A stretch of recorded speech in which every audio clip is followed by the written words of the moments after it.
मैं आपका स्वागत करना चाहता हूं अपने जागृति और सुषमाचार के अध्ययन श्रृंखला के तीसरे सप्ताह के दूसरे दिन में। और आज मैं आपसे बात करना चाहता हूं प्रार्थना के योगदान का ऐतिहासिक जागृतियों में।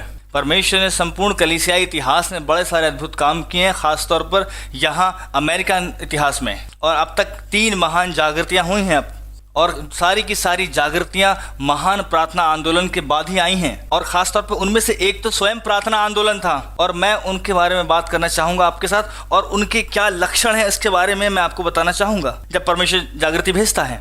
और सबसे पहली जागृति तब आई जब हम कॉलोनी ही थे, इसके पहले कि हम एक महान राष्ट्र बन पाते। जॉर्ज विटफील्ड और जोनाथन एडवर्ड 2 महान योग हुए जिनको परमेश्वर ने सामर्थ्य रूप से इस्तेमाल किया, और उन जागृतियों में परमेश्वर ने इस्तेमाल किया और महान जागृतियां भेजी उसने। और ख़ास तौर पर इस देश का इतिहास जागृति की मिट्टी में बनाया गया है, और एक महान जागृति जो तमाम कॉलोनियों में फैल गई थी। और दूसरी जागृति 1800 से लेकर 1830वीं शताब्दी के आसपास आई, और ये वो जागृति थी जब नींव रखने वाले जो है चारों तरफ घूम रहे थे और परमेश्वर का वचन प्रचार किया जा रहा था, और जागृति उस तमाम नींव रखने वाली समुदाय में फैल गई। और एक स्थान पर केंटकी में करीब 40,000 लोग इकट्ठे हुए बुंडॉक जैसी जगह पर केवल परमेश्वर का वचन सुनने के लिए। परमेश्वर सामर्थ्य रूप से कार्य कर रहे थे। और तीसरी जागृति बोली गई महान प्रार्थना आंदोलन, और वो 1850वीं शताब्दी के अंत में आई और परमेश्वर ने सामर्थ्य रूप से काम किया। और ये शुरुआत हुई न्यूयॉर्क में, और जब ये हुआ लोगों ने प्रार्थना करना शुरू कर दिया, और प्रार्थना सभाएं शुरू हो गई जो पूरे देश भर में चली, जिसकी शुरुआत न्यूयॉर्क से हुई थी। और उसके बाद बहुत बड़ी आत्मिक कटनी हुई। हमारे देश का एक बड़ा ही समृद्ध इतिहास है जागृतियों का, लेकिन अंतिम जो था वो महान प्रार्थना जागृति थी। और किसी ने मुझसे कहा, अगर आपने परमेश्वर को खो दिया है तो वापस उसी स्थान में आप जाएं जब आपको पता था आखिरी बार वो कहाँ था। और अगर हमने उसे इतिहास में खो दिया है तो हमें वापस उसी स्थान पर जाना है जहाँ हमने परमेश्वर को कार्य करते देखा, जहाँ वो महान जागृति आई। हमें आज के दिन एक महान प्रार्थना आंदोलन चाहिए।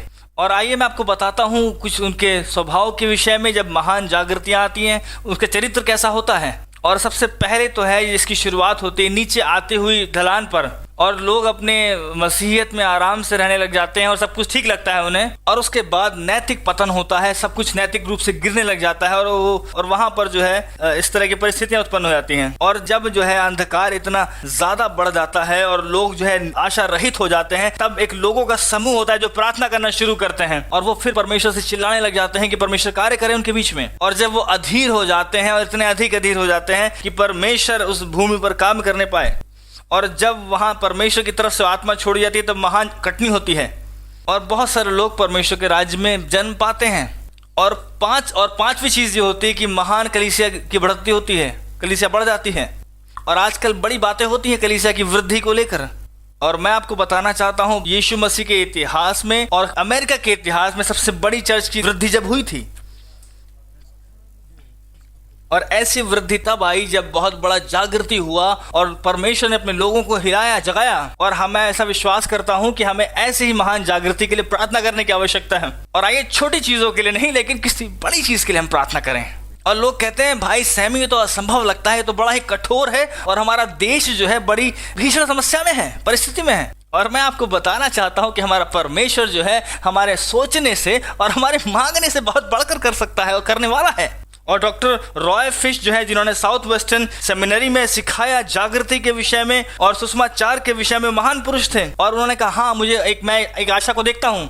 और किसी ने पूछा, क्या आप कोई आशा है कि अमेरिका में कोई महान जागृति आएगी? और उन्होंने कहा, हाँ मैं एक आशा को देखता हूँ। और लोग बड़े ध्यान से सुन रहे थे कि वो क्या कहेंगे आशा के विषय में। उन्होंने कहा, हमें कोई आशा नहीं है। और जब हम निराश हो जाते हैं तभी तो हम पुकारने पाते हैं, और तभी तो हम परमेश्वर को चिल्ला के पुकारते हैं, तब परमेश्वर कार्य करता है।